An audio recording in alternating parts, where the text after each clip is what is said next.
Et ce que je crois, en quoi je crois, important de croire, c'est la confiance. Je pense que la foi nous dit la fidélité, bien sûr. Mais cette fidélité, c'est aussi une fidélité parfois dans la tempête.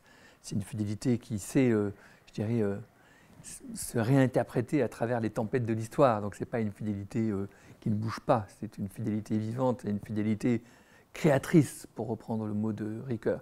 C'est une fidélité qui ne sait pas s'appuyer sur la tradition sans lancer des nouvelles promesses, sans recréer des nouvelles promesses et inventer de nouvelles promesses. Donc ça bouge, c'est une fidélité qui, d'une certaine manière, c'est une fidélité qui peut comprendre même des trahisons. Parce qu'une certaine manière, tout commence avec des grandes trahisons. D'une certaine manière, Paul a trahi sa foi pour passer à Christ. Donc ça veut dire je pense d'ailleurs que, moi je pense profondément qu'on ne peut pas penser la conversion sans penser l'abjuration.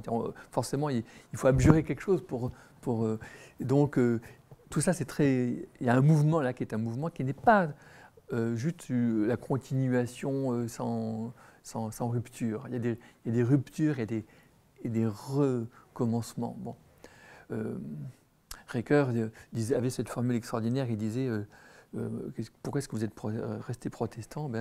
Il dit j'ai tenté de faire d'un hasard un destin par un choix continu. C'est-à-dire en fait, jour après jour, il y a un hasard de naissance, un hasard de naissance ou de rencontre, parce que ça peut être aussi, voilà, j'ai changé on peut avoir changé de conviction religieuse par une rencontre, par une conversion, justement. Mais après, justement, chaque jour, on affirme, on poursuit, on persévère, on atteste par une approbation. Mais oui, c'est bien, je continue dans ce chemin-là. Donc je dirais le bonheur de la foi, ça a à voir avec le oui. Le oui. Oui, je continue. Oui, c'est bien. Oui, c'est bon. Et en ce sens-là, loin de moi, enfin au contraire, mon inquiétude aujourd'hui, ce serait qu'on oppose des religions qui seraient purement identitaires, dans lesquelles il n'y aurait plus de foi, plus de foi vive, bon, qui ne seraient plus que des identités, comme ça, des cultures. Voilà. Et de l'autre côté, une foi qui serait complètement ignorante. C'est que ce serait comme opposer la langue et la parole. Une langue qui ne serait plus parlée, qui serait une langue morte d'un côté, et une parole qui serait sans langue. Mais non, mais ça n'existe pas une parole sans langue. Une parole, elle s'appuie sur une langue qui a déjà été déposée par toutes les générations antérieures et qui, à son tour, apporte des nouvelles significations, dans des nouveaux contextes, apporte des nouvelles manières de dire les choses, des nouvelles formes d'expression et d'attestation de la foi. Et voilà, je pense qu'il y a l'équilibre entre les deux. Et je pense qu'une parole capable de porter cette confiance, bien forcément, en même temps, elle a de la confiance en soi. Je pense à Emerson qui a écrit une magnifique conférence sur confiance en soi.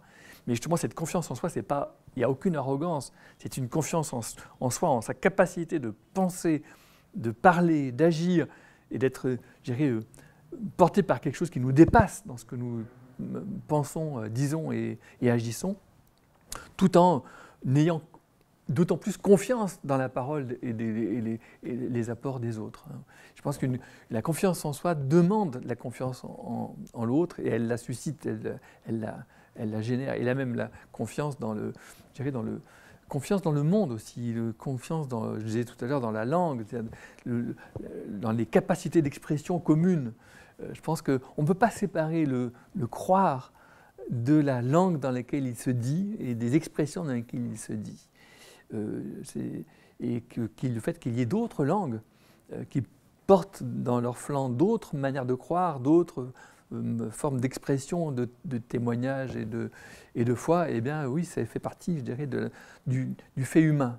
Le fait humain, il est donné dans cette pluralité-là, mais pour qu'il soit vivant, il faut que chacun continue, confirme là où il est, en quelque sorte, dans sa finitude. Voilà, moi je suis là, c'est ici, moi c'est à ça que je crois, parce que c'est ici que je me tiens.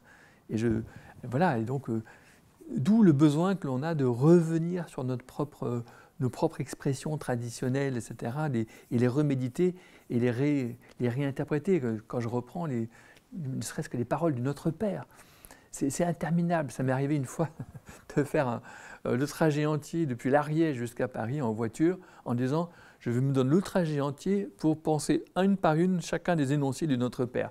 Le voyage s'est passé très très rapidement, c'était trop court pour méditer les paroles du Notre Père. Bon, je ne sais pas pourquoi je raconte ça, mais voilà, je pense que c'est notre croire aujourd'hui, notre foi, nos paroles s'appuient sur des paroles déjà là et qui ne cessent de nous donner à penser.